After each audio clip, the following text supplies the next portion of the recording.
Captain Veltar pressed her four-fingered hand against the cool metal wall of her ship's bridge. The Zephyrian exploration vessel Meridian's Edge hummed quietly as it moved through the asteroid field of the Kepler 442 system. Her crew of 12 different alien species worked at their stations scanning rocks and debris for anything valuable or interesting. "Captain, I'm getting something strange on the deep scanners," called out Crix, the ship's sensor officer. His insect-like eyes glowed as he studied the readings. "There's a large object hiding behind that cluster of asteroids. It's big, maybe 10 times our size." Veltar's purple skin shifted to a darker shade, which meant she was curious. Her people had been exploring space for thousands of years, and she had seen many strange things. "What kind of object? Another asteroid?" "No, Captain, it has straight edges and metal surfaces. It's definitely artificial, but I can't match it to any known ship designs in our database." Crix's mandibles clicked nervously. "The radiation levels suggest it's been out here for a very long time." The bridge fell quiet except for the soft beeping of instruments. Veltar looked at her crew. There was Jorak, a tall gray being with large black eyes who served as her science officer. Next to him sat Thena, a scaled reptilian who handled communications. The others came from different worlds across the galaxy, all united in their love of discovery. "How long do you think it's been drifting?" Veltar asked. Jorak studied his instruments carefully. "The damage patterns and cosmic radiation exposure suggest, Captain, this could be tens of thousands of years old, maybe more." A shiver ran through the crew. Finding ancient ships was rare and often dangerous. Most old vessels had been picked clean by scavengers long ago, or they contained things better, left alone. "Take us closer," Veltar decided. "But keep our shields up and weapons ready." The Meridian's Edge moved carefully through the asteroid field. As they got closer, the mysterious object became clearer on their screens. It was indeed a ship, but unlike anything they had ever seen. The hull was dark and scarred, covered in impacts from countless pieces of space debris. Strange symbols were carved into its sides, worn almost smooth by time. "By the 7 moons," whispered Thena. "Look at the size of that thing." The alien ship was massive. It stretched nearly 2 kilometers from nose to tail, with thick armor plating and what looked like weapon ports along its sides. But something was wrong with its design. The proportions seemed strange, and the living spaces appeared to be built for creatures different from any known species. "I'm not finding this design in any of our records," Jorak reported. "The construction methods are unknown. The materials are some kind of advanced metal alloy we've never seen before." "What about life signs?" Veltar asked. "None that I can detect. The ship appears to be dead, but there might be some power still running deep inside. I'm picking up very faint energy readings." Veltar made her decision. "We're going aboard. Jorak, Crix, Thena, and Morok, you're with me. The rest of you stay here and monitor our signals. If anything goes wrong, get us out of here immediately." The boarding party suited up in their environmental gear. The airlocks connected with a loud clang that echoed through both ships. As they stepped into the ancient vessel, their helmet lights cut through the darkness. The corridors were huge, clearly built for beings much larger than any of them. Strange symbols covered the walls, along with what looked like battle damage. Scorch marks and deep gouges suggested this ship had seen serious fighting. "The gravity is still working," Morok observed. The 4-armed engineer checked his instruments. "Artificial gravity systems are still running on emergency power. This ship was built to last." They moved deeper into the vessel, their footsteps echoing in the empty halls.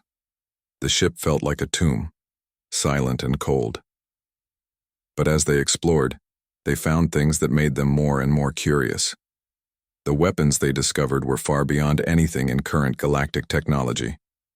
Energy cannons that could punch through a planet's crust, armor systems that could absorb and redirect almost any attack, shield generators that seemed to bend space itself.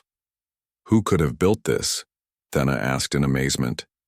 In what appeared to be the ship's bridge, they found their first clue. A symbol was etched into the captain's chair, still visible despite the damage.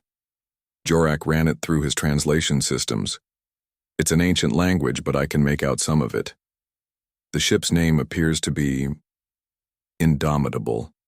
And this symbol, here might be letters, U-S. UES Indomitable. Veltar read slowly. I've never heard of the UES before. What could that stand for? They continued exploring, finding more mysteries. The ship's crew quarters were built for bipedal beings about 2 meters tall. The food preparation areas contained traces of organic compounds unlike anything in known biology. Most strangely, they found what appeared to be memorials, walls covered in millions of names in the same unknown language. It was Crix who made the most important discovery. Deep in the ship's computer core, he found a data storage system that was still partially active. Captain, I think I can access some of these files. The system is badly damaged, but there might be enough power to recover some information. Do it carefully, Veltar warned. We don't know what security systems this ship might have. As Crix worked, ancient holographic displays flickered to life around them. Images appeared and disappeared, star maps showing regions of space they had never seen, battle formations involving hundreds of ships, and faces of the beings who had crewed this vessel. The faces made them all step back in shock. The beings were strange but somehow familiar. They had 2 arms, 2 legs, and faces, with 2 eyes, a nose, and a mouth. Their skin was pale or dark in various shades, and hair grew from the tops of their heads. These creatures, they look almost like the ancient legends, Jorak whispered. The old stories some species tell about the builders who came before. Humans, Crix said suddenly. Everyone turned to look at him. The database has a species designation. These beings called themselves humans. Veltar felt her blood turn cold. Every spacefaring species knew the stories of humans. They were legends, myths told to children, the ancient race that had supposedly existed long ago before vanishing into history. Most scholars believed they were just stories. But humans are extinct, Thena protested. They died out over 100,000 years ago. Everyone knows that. Maybe they didn't die out, Crix said quietly, still working at the computer. Maybe they left. Captain, I'm finding battle logs here, thousands of them. This ship wasn't just traveling through space, it was fighting something. Fighting what? I don't know. The files are damaged. But Captain, these battle logs span thousands of years. This ship was in active combat for a very long time. As if responding to their conversation, the ancient computers suddenly hummed to life with more power. A holographic image appeared in the center of the bridge, the figure of a human in some kind of military uniform. The hologram looked at them with tired eyes and spoke in a language none of them understood.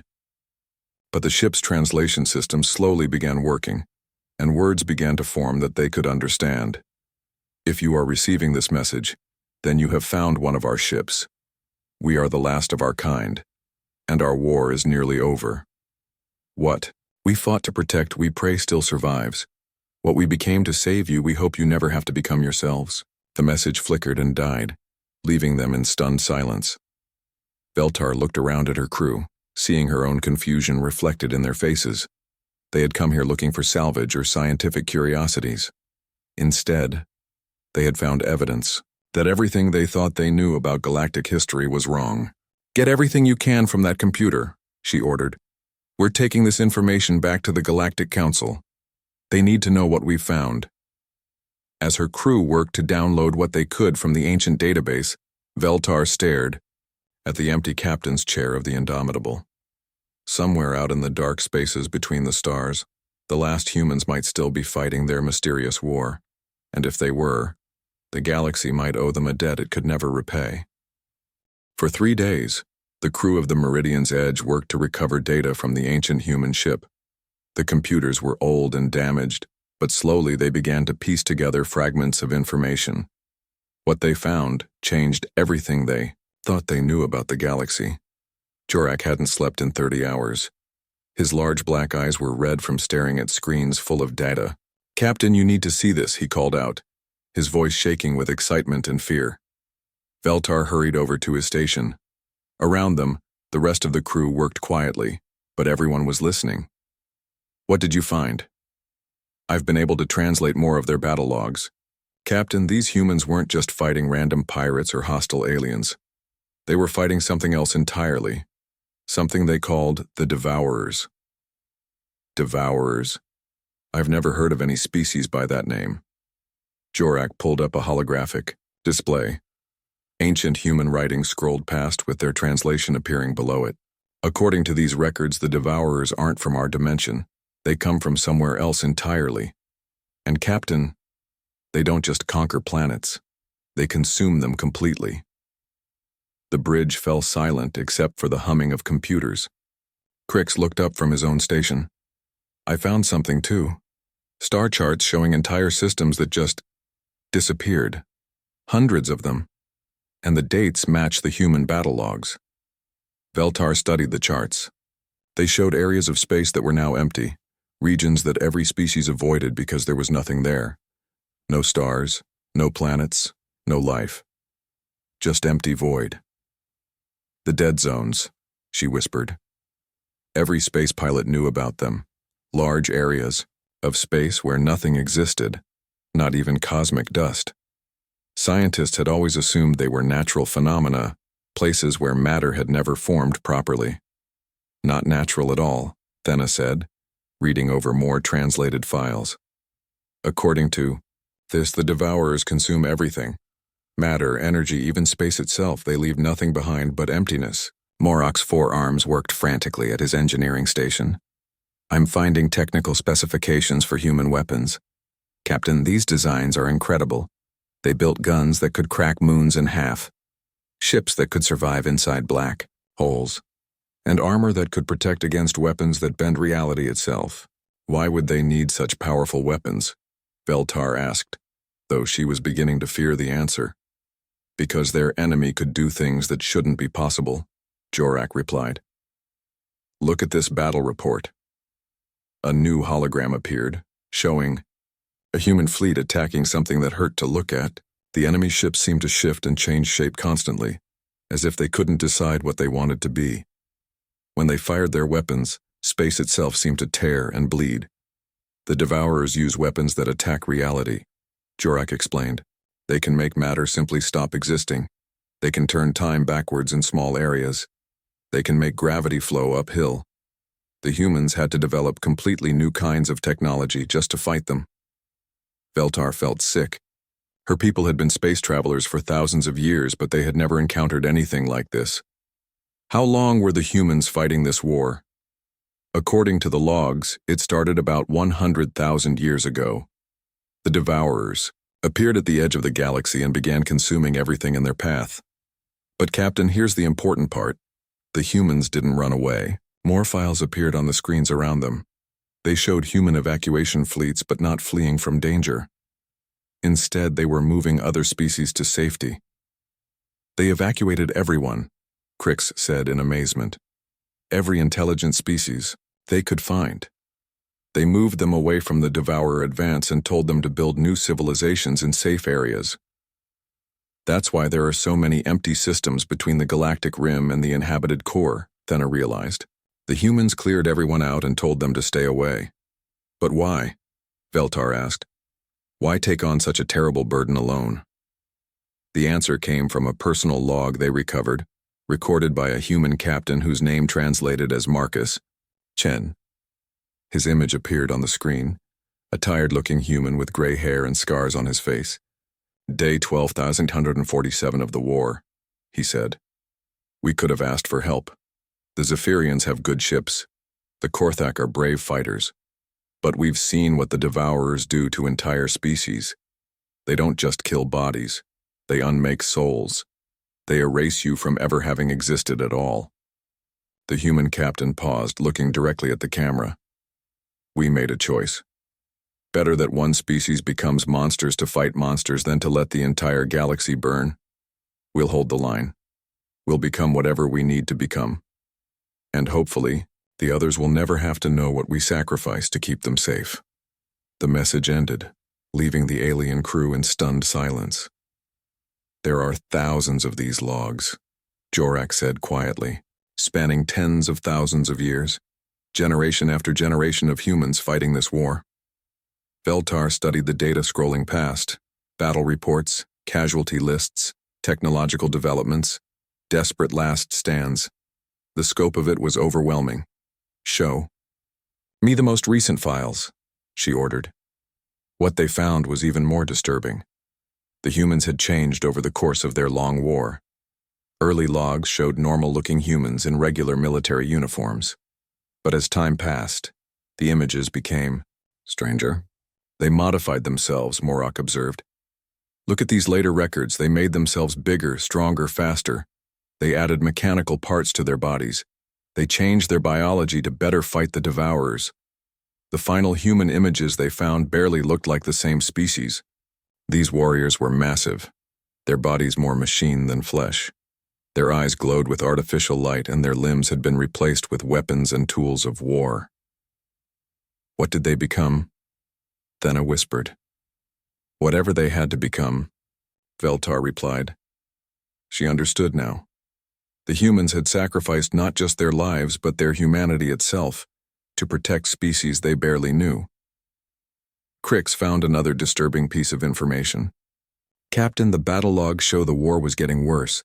The devourers were learning, adapting, and the human forces were getting smaller." "Smaller how?"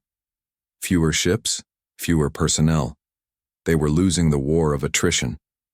This ship, the Indomitable, was part of a retreat from something called Bastion Prime." "What was Bastion Prime?" "Near as I can tell, it was their last major stronghold. And according to these logs, it fell about 50,000 years ago. The implications hit all of them at once. If the humans had been retreating 50,000 years ago, and if their numbers had been declining, then the war might already be over." "Are they all dead?" Veltar asked. "I don't know," Crix admitted. "But Captain, there's something else, something that scares me." "What?" "Some of these battle logs mention Devourer scout ships. Not just at the galactic rim, but closer to inhabited space. Much closer." Veltar felt her blood turn cold. "How close?" "Some of the logs mention systems that are only a few hundred light years from the galactic core. From us." The bridge erupted in worried conversation. If the Devourers were that close to inhabited space, if the humans were no longer holding the line, then every species in the galaxy was in terrible danger. "We need to get this information to the Galactic Council immediately," Veltar decided. "Every species needs to know what's coming." But as they prepared to leave, Thena made one more discovery. "Captain, I'm reading a faint life sign. Very faint, coming from deep inside the human ship." Everyone stopped what they were doing. "Life sign? What kind?" "Humanoid. In some kind of medical facility. It's very weak, but it's definitely alive." Veltar looked at her crew, seeing her own mixture of hope and fear reflected in their faces. If there was still a human alive on this ship, they might have found the key to understanding everything. "Take us there," she ordered. "Carefully." As they made their way deeper into the ancient human vessel, none of them could shake the feeling that they were about to meet someone who had seen horrors beyond imagination, someone who had fought the galaxy's nightmares so that others could sleep peacefully, someone who might be the last of their kind.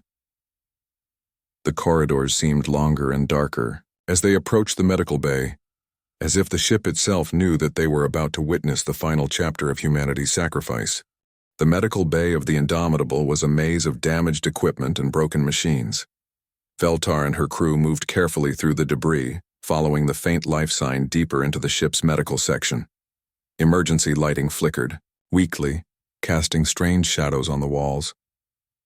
"The signal is getting stronger," Thena reported, checking her scanner.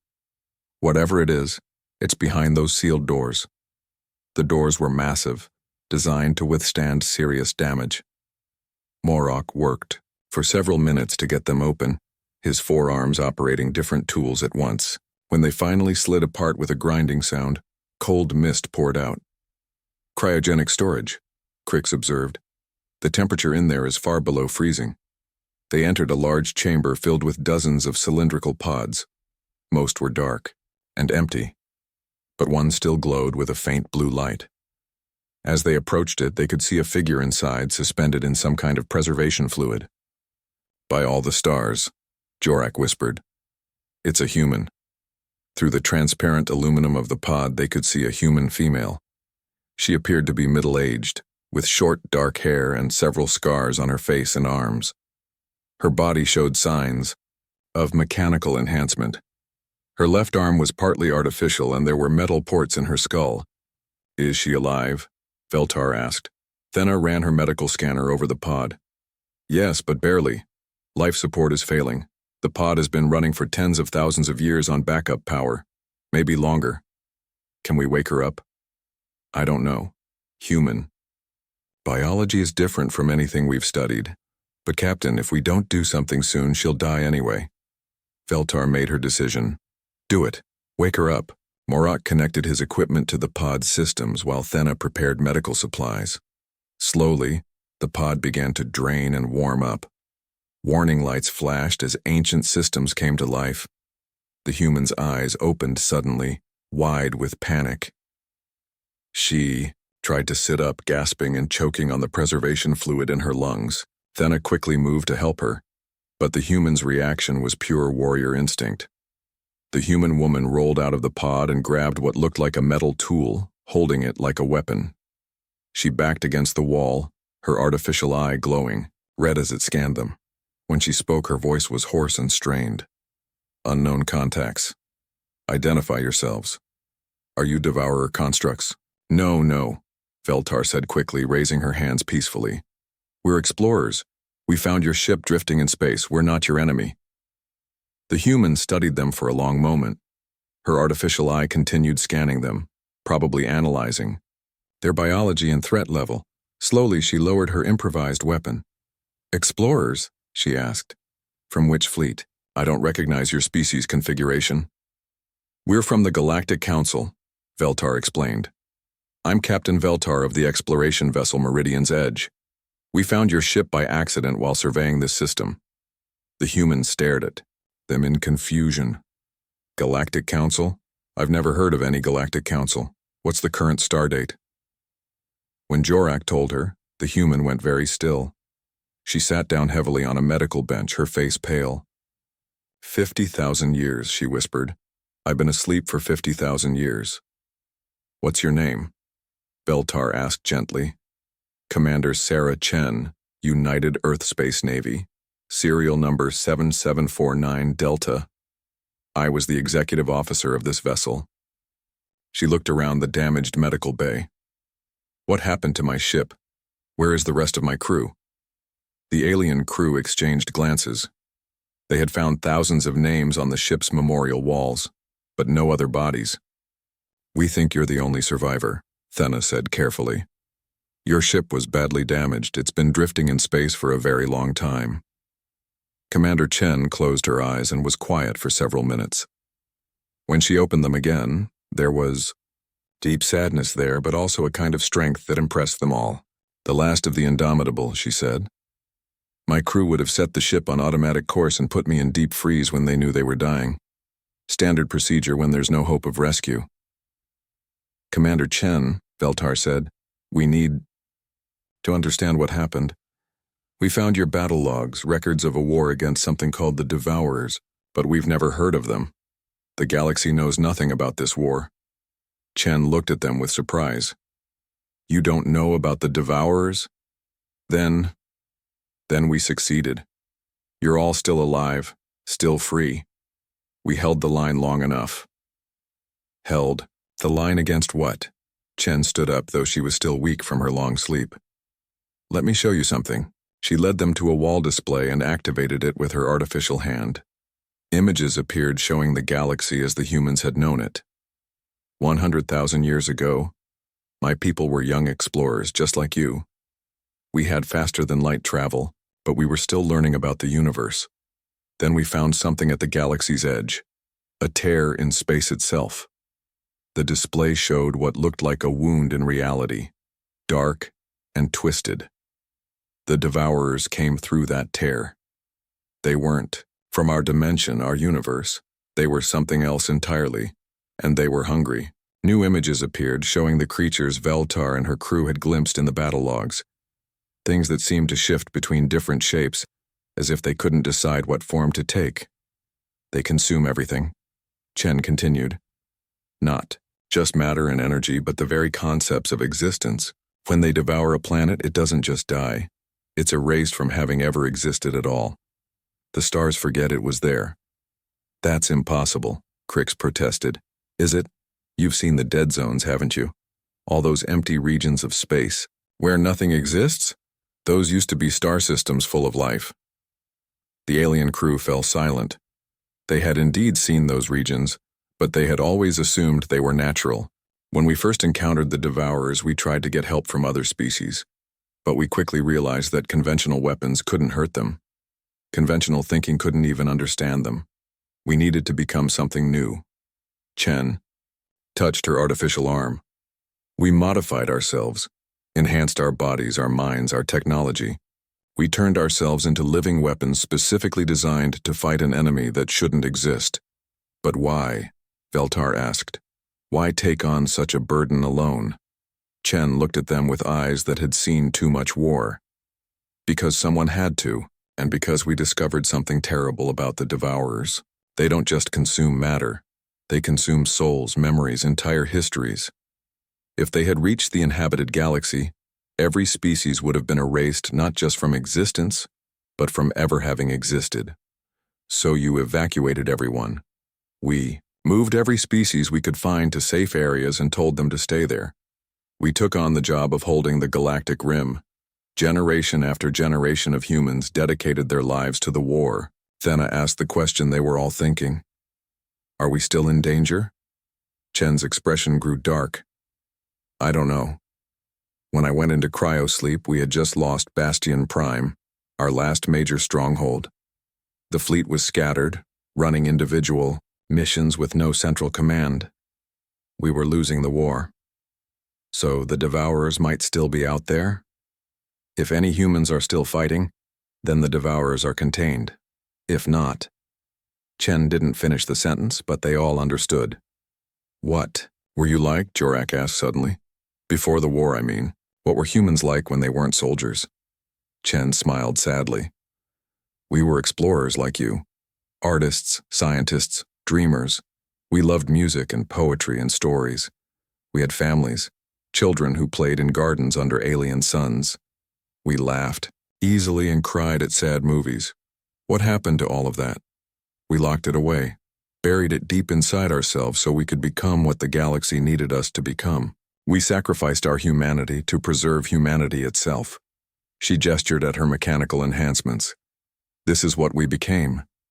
Living weapons that could think and feel just enough to be effective, but not enough to break under the weight of what we had to do. Do you regret it? Veltar asked. Chen was quiet for a long moment. Ask me that when I know whether your people are still free. If the galaxy is still alive, still growing, still creating beautiful things, then no, I don't regret it. She looked around at the alien crew. You're the proof that our sacrifice meant something. Different species, working together, exploring the universe in peace. That's what we fought to preserve.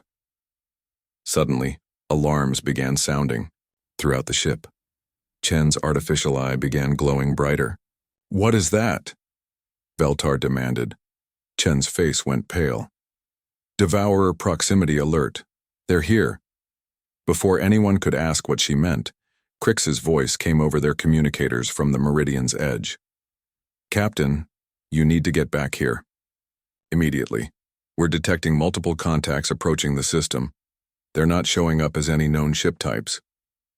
Chen grabbed Veltar's arm with her artificial hand. The war isn't over. It's coming to you. The journey back to Galactic Council space took 12 days. During that time, Commander Chen worked with Veltar's crew to prepare for what was coming. The ancient human ship's weapon systems were too damaged to repair, but Chen was able to download critical information about fighting the Devourers. Your shields won't work, she explained to Morok as he studied human defensive technology. Devourers don't use energy weapons like we understand them. They attack the idea of your ship existing. You need reality anchors, quantum stabilizers, existence locks. I don't understand any of those terms, Morok admitted. That's the problem. Your people developed technology for a rational universe. The Devourers come from somewhere else where the rules are different. When they finally reached the Galactic Council station, Chen insisted on coming with them to the emergency session Veltar had requested. She walked through the corridors of the massive space station, staring in wonder at the dozens of different species living and working together. "This is what we dreamed of," she said quietly. "All these different people, building something together in peace." The council chamber was a vast circular room with representatives from over 100 species. When Veltar presented their evidence, the reaction was immediate and chaotic. "Impossible," shouted Korax, the reptilian ambassador. "Ancient human legends are just stories. Everyone knows they never really existed." "Then explain this," Veltar replied, activating the holographic displays. Images from the Indomitable filled the chamber. Battle logs, star charts, technical specifications, and finally, Commander Chen herself. The chamber fell silent as Chen stood and faced the assembled aliens. Many had never seen a human before, even in pictures. "My name is Sarah Chen," she said, her voice carrying clearly through the chamber's acoustics. "I am a soldier of the United Earth Space Navy.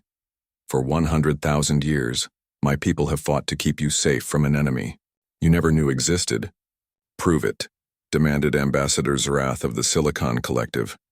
"Show us these Devourers you claim to have fought." Chen nodded to Veltar, who activated the recordings they had recovered. The chamber watched in horror as the battle footage played.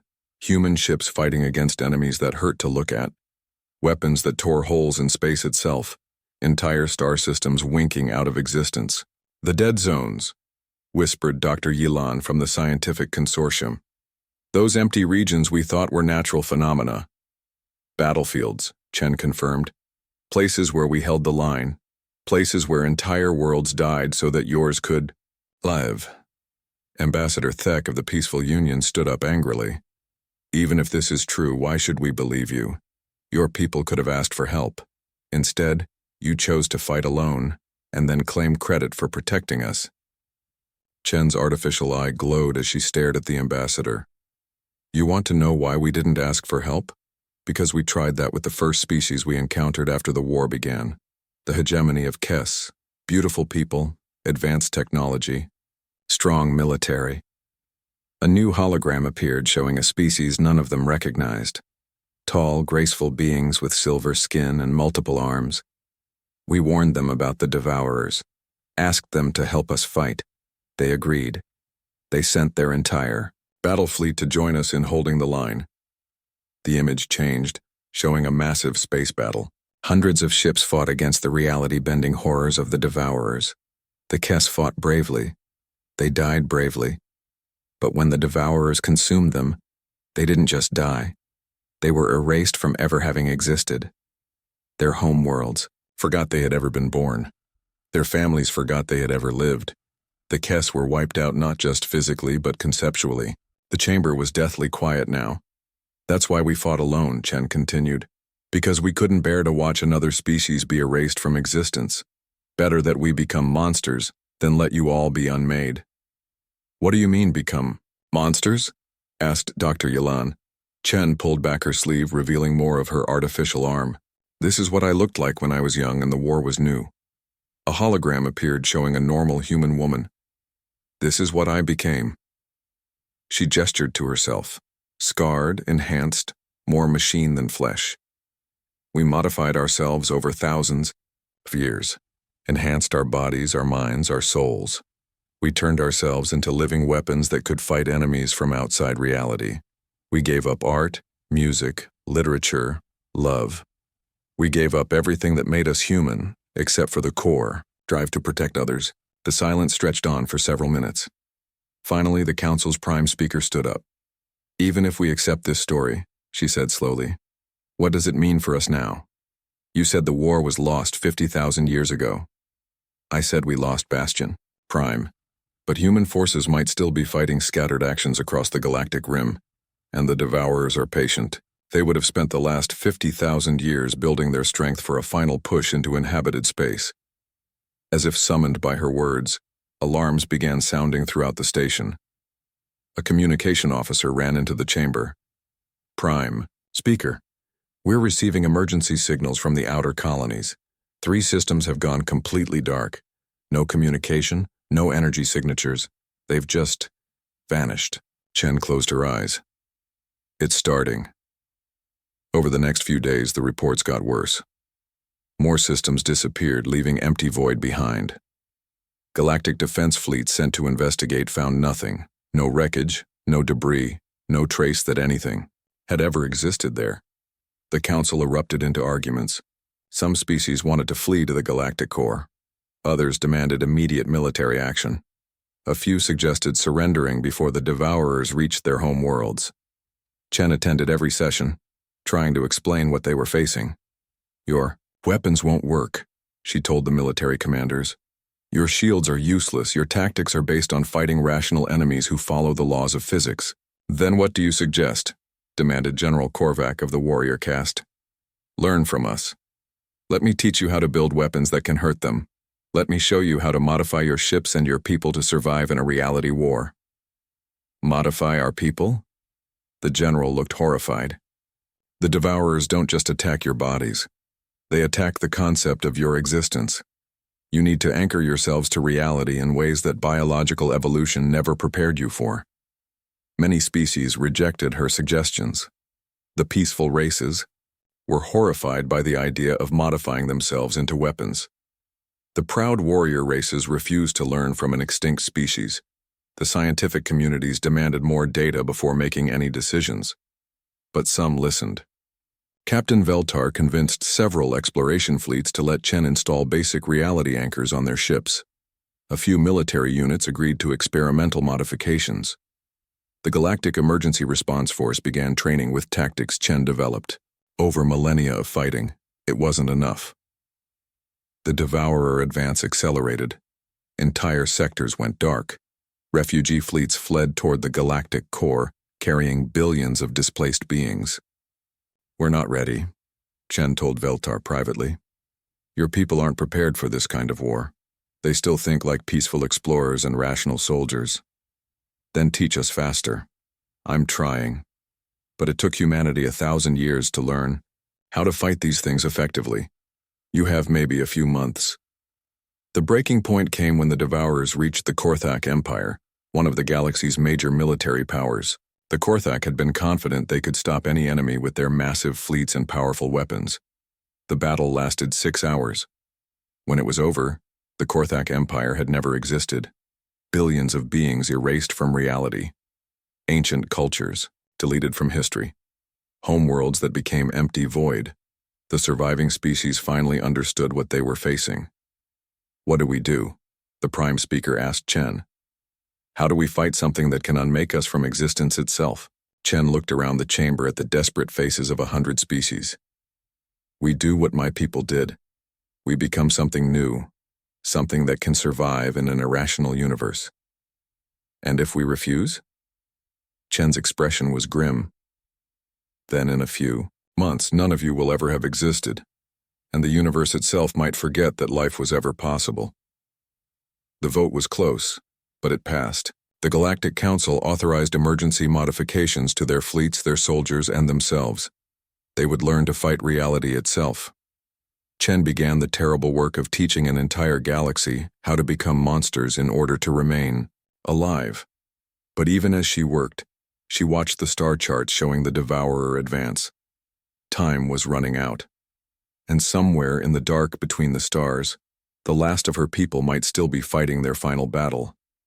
3 months after the Galactic Council's decision to fight, the Devourers reached the core systems. The modified fleet that met them was unlike anything the galaxy had ever seen before.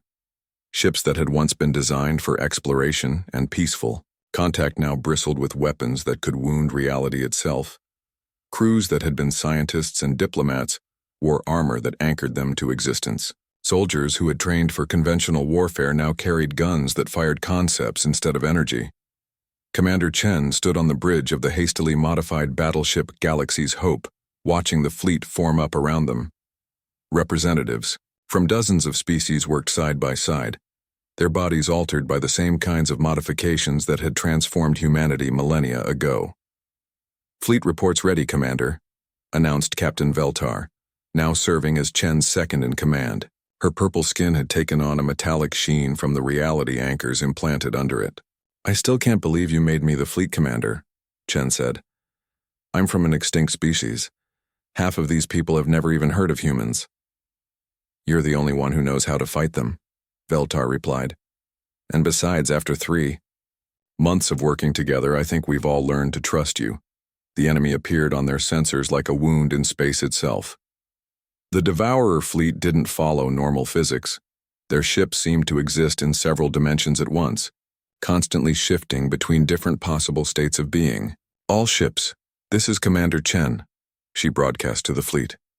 "Remember your training. Don't trust what your eyes tell you.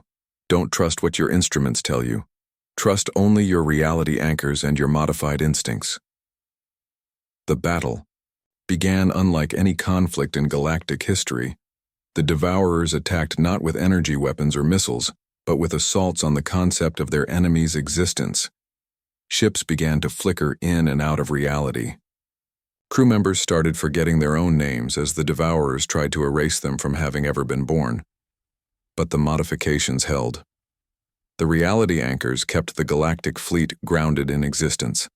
The enhanced crew members fought back, with weapons that could hurt beings from outside normal spacetime.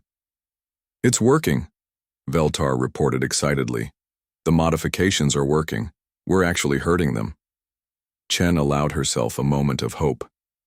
Maybe the galaxy species could learn to fight this war. Maybe they wouldn't need humanity's help after all. Then the real Devourer fleet arrived. The advance force they had been fighting was revealed as merely a scouting party. The main fleet that emerged from the void dwarfed anything Chen had ever seen. Thousands of reality-warping ships, each one capable of unmaking entire star systems. "Dear gods," whispered Dr. Yilan from her science station. "There are so many of them." The galactic fleet fired everything they had. Reality-piercing torpedoes, existence-locked energy beams, quantum-stabilized missiles. They managed to destroy several Devourer ships, but for every one they killed, 10 more took its place. "We're not going to make it," General Korvac reported grimly. "We're being overwhelmed." Chen watched her newly trained fleet begin to fall, apart under the sheer weight of the Devourer assault. Ships were being erased from reality despite their modifications. Entire squadrons simply stopped existing. "All ships fall back to the inner defense line," she ordered. "Protect the core worlds as long as possible." As the fleet began its desperate retreat, new contacts appeared on the long-range sensors. At first, Chen thought it was another Devourer, force coming to finish them off. Then she saw the ship signatures. "Impossible," she whispered. "What is it?" Veltar asked. "Human ships. Those are human ship signatures." The reinforcements that emerged from hyperspace were like nothing the Galactic Alliance had ever seen. These weren't the ancient vessels like the Indomitable. These were warships built for one purpose only: fighting the Devourers. The ships were massive, their hulls covered in weapons that seemed to exist in multiple dimensions simultaneously. They moved through space in formations that shouldn't have been possible, attacking from directions that didn't exist. At the head of the fleet was a dreadnought that dwarfed even the largest galactic battleships. Its hull was scarred by countless battles, and its weapons could be felt affecting reality from millions of kilometers away. A communication signal came through, and Chen nearly cried when she heard it. "This is Admiral Marcus Chen of the Terras, Vengeance, commanding the last fleet of humanity. Sarah, is that you?" "Marcus." Chen could barely believe it. "Marcus, you're alive." "Barely. We've been fighting running battles for 50,000 years, but we're still here. Still fighting." On the main screen, an image appeared of Admiral Chen. Like his descendant Sarah, he was more machine than human now, but his eyes still held the determination that had kept humanity fighting for so long. "How many of you are left?" Sarah asked. "About 3,000 humans spread across 200 ships. We're the last of our species, Sarah, the final guardians." 3,000 humans. Out of the billions who had once lived among the stars, only 3,000 remained. But as Sarah watched their ships engage the Devourer fleet, She realized that those 3,000 were worth entire armies of normal soldiers. The human ships fought like living things, flowing around devourer attacks, striking from impossible angles using weapons and tactics developed over 100 millennia of warfare. They had become something beyond human, beyond alien, beyond anything the galaxy had ever seen. All human ships protect the galactic fleet, Admiral Chen ordered. These people are what we've been fighting to preserve. The battle turned. With the humans leading the attack, the combined fleet began to push the devourers back. The ancient enemy found themselves facing opponents who understood their nature, who had weapons specifically designed to kill reality benders. But the cost was terrible. Human ships died one by one, their crews sacrificing themselves to save species they had never met. Each loss was irreplaceable. There were no more humans being born to replace the fallen. "We can't keep this up," Admiral Chen reported to his descendant. "We're winning, but we won't survive the victory." "Then don't fight alone," Sarah replied. "Let the other species help. Let them learn from you." "Sarah, they're not ready. They don't understand what this kind of war does to you. They're learning. And Marcus, look around you. Look at what they've already sacrificed to fight alongside us." Admiral Chen studied the galactic fleet. Species that had never known war were dying to protect their neighbors. Scientists had become soldiers. Peaceful explorers had become reality warriors. "They're becoming like us," he realized. "No," Sarah said firmly. "They're becoming better than us. They're learning to fight this war without losing their souls." The final phase of the battle began as the Devourer command ship emerged from the void. It was less a ship than a tear in reality itself, a wound through which the enemy's true nature could be seen. "That's their anchor point," Admiral Chen explained. "Destroy that, and we can seal the breach between dimensions. End this war forever." "What do you need?" Sarah asked. "Everything. Every ship, every weapon, every modification we've made.